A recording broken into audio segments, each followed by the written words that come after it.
Hello दोस्तों, आप लोगों का एजुकेशन सक्सेस एकेडमी में स्वागत है। आज हम चर्चा करेंगे कि बिहार बोर्ड मैट्रिक परीक्षा 2026 के ऊपर है, उसके बारे में हम चर्चा करेंगे। पहली बात, जब आप एग्ज़ाम देने जाते हैं तो आधार एडमिट कार्ड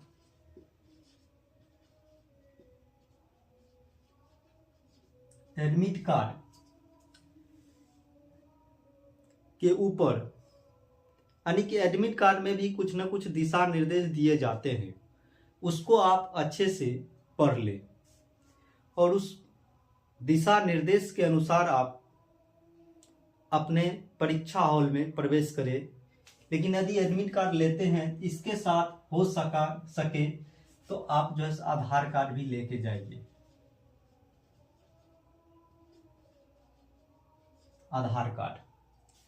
और एग्जाम हॉल में जाने से पहले आप खाना जो है सो अल्प मात्रा में खाइए और नॉर्मल खाना खाइए, ताकि आपको एग्जाम हॉल के अंदर आलस ना हो, नींद ना लगे। और एग्जाम के 2-3 घंटा पहले आप पढ़ाई को छोड़ दीजिए और एग्जाम के एक दिन पहले आप रिलैक्स होके पूरा नींद लीजिए, ताकि आपका माइंड कंसंट्रेट हो और एग्जाम हॉल में आप अधिक से अधिक क्वेश्चन को सॉल्व कर सके। लेकिन एग्जाम हॉल के अंदर जाने से पहले आपको करना क्या है कि पेन लेना है। पेन आप 2 कलर का लीजिए, एक ब्लू और दूसरा ब्लैक। यदि हो सके तो 2-2 पेन दोनों रखिए। ब्लू पेन से आपको रनिंग के लिए रखना है, ब्लू पेन आपको रनिंग के लिए रखना है। और ब्लैक पेन जो आप रखिएगा, ब्लैक पेन हेडलाइनिंग के लिए आपको रखना है। जैसे आपको प्रश्न लिखना कैसे है, तो पहले हम लिखेंगे। यदि हमको लिखना है क्वेश्चन, तो यहां लिखेंगे खंड ब। ये जो आपको लिखना है, ये ब्लैक पेन से लिखना है।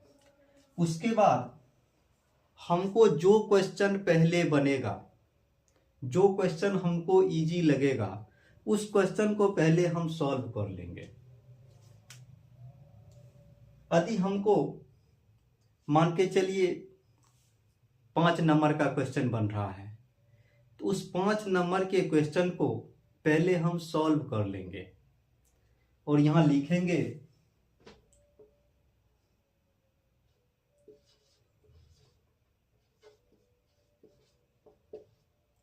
प्रश्नोत्तर संख्या 5।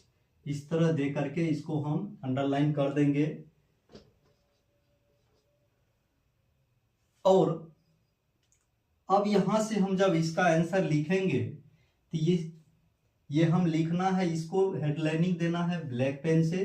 और रनिंग यानी कि लिखने के लिए जब हम उसका आंसर लिखेंगे, तो हम ब्लू पेन से उसका आंसर लिखेंगे। और जो जो क्वेश्चन हमको पहले बन रहा है, उस क्वेश्चन को पहले हम बना लेंगे। उसके बाद जिस क्वेश्चन में हमको डाउट है, उस क्वेश्चन के ऊपर हम थोड़ा थिंकिंग कर लेंगे, सोच लेंगे। उसके बाद उस क्वेश्चन के आंसर को हम लिखेंगे।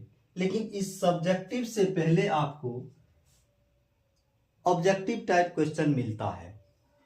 उस ऑब्जेक्टिव टाइप क्वेश्चन को आप अच्छे से पहले 1 से 100 तक जाना है। उस 1 से 100 तक के क्वेश्चन में आपको जो सबसे इजी लगेगा, उस क्वेश्चन को आपको बनाना है।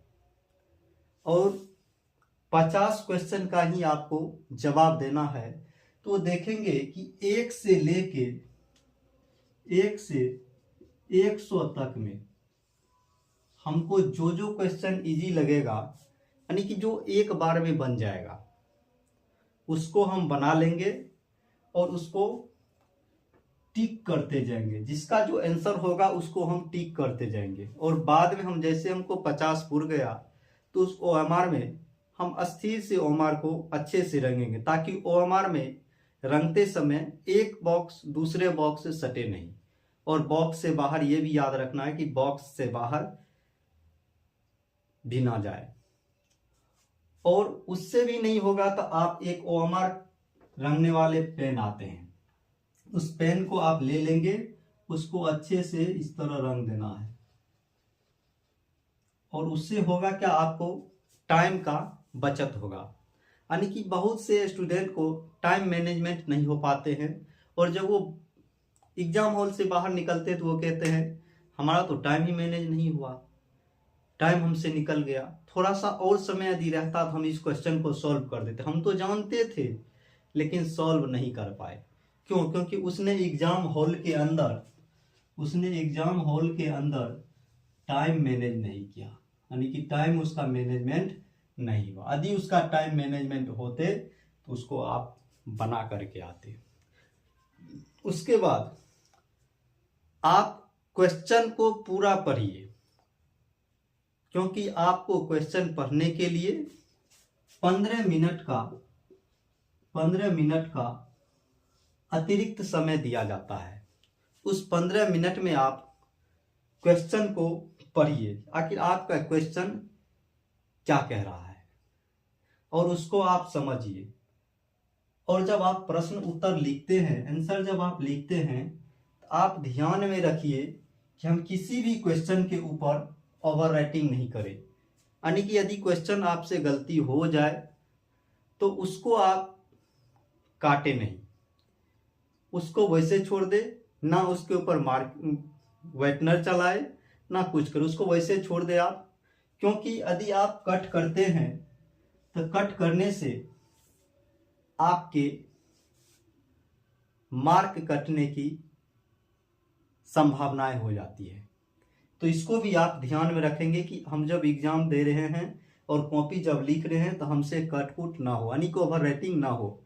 और ओवर राइटिंग जब आपसे नहीं होगी, यानी कि ओवर राइटिंग आपसे जब नहीं होगा तो आप का मार्क नहीं कटेगा। बहुत आपको ये भी कहते हैं कि लैंग्वेज सब्जेक्ट है, इसका जो है सो मार्क कट जाता है, लेकिन आप यदि उसमें अच्छे से उसको यदि आप लिखते हैं तो आपका मार्क नहीं कटेगा। दूसरी बात, एग्जामिनेशन सेंटर पे आप समय से कुछ देर पहले जाए, ताकि समय से आप जो पहले जाएंगे आप वहाँ रिलैक्स हो जाएंगे। नहीं तो हो सकता है कि आप जाम में फंस सकते हैं और कुछ कारण हो सकता है। यदि आप एग्जाम हॉल लेट से पहुंचते हैं तो आपके एग्जाम हॉल का गेट बंद हो जाता है, जो आपको एग्जाम हॉल के अंदर जाने से वर्जित कर दिया जाता है, अर्थात एग्जाम हॉल के अंदर आपको जाने नहीं दिया जाता है।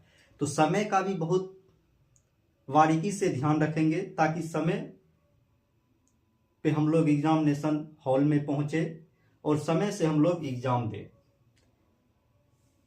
इतना ही था और जाते जाते आप लोगों को शुभ आशीर्वाद और आपके उज्जवल भविष्य का मैं कामना करता हूं।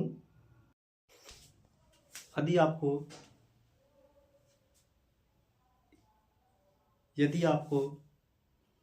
एग्जाम